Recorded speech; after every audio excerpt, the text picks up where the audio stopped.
Irene Pivetti, a brief astrological portrait by Ciro Discepolo. Irene Pivetti's birth chart is truly interesting. We must ask ourselves, is she a compensated Aries? But what would be the need for that?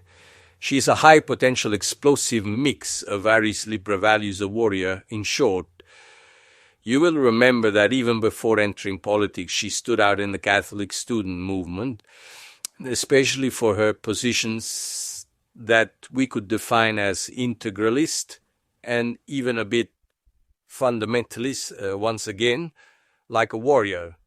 It was the same in politics. The knife between her teeth attitude comes to be clear, both from the aforementioned Aries Libra values and from a powerful Mars in the 10th case, as well as the radicalism of an equally strong Uranus.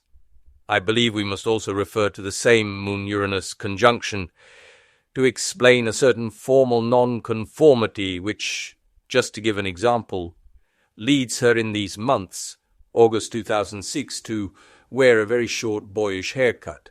Undoubtedly, friends in the political sense have had a decisive weight in her meteoric career, again the very powerful 11th case, but also Jupiter in the 6th, which favors success in work, and the Sun in the 7th, with which one can build contracts of steel with others in general.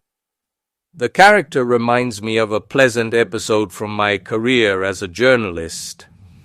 Mrs. Pivetti had just been elected president of the Chamber of Deputies, and I wrote a piece about her in which I predicted several loves in her life.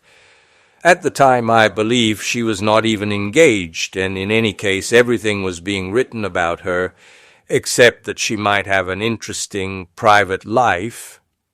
The piece was censored by the editor-in-chief of Il Mattino, who told me that such a prediction seemed truly incredible.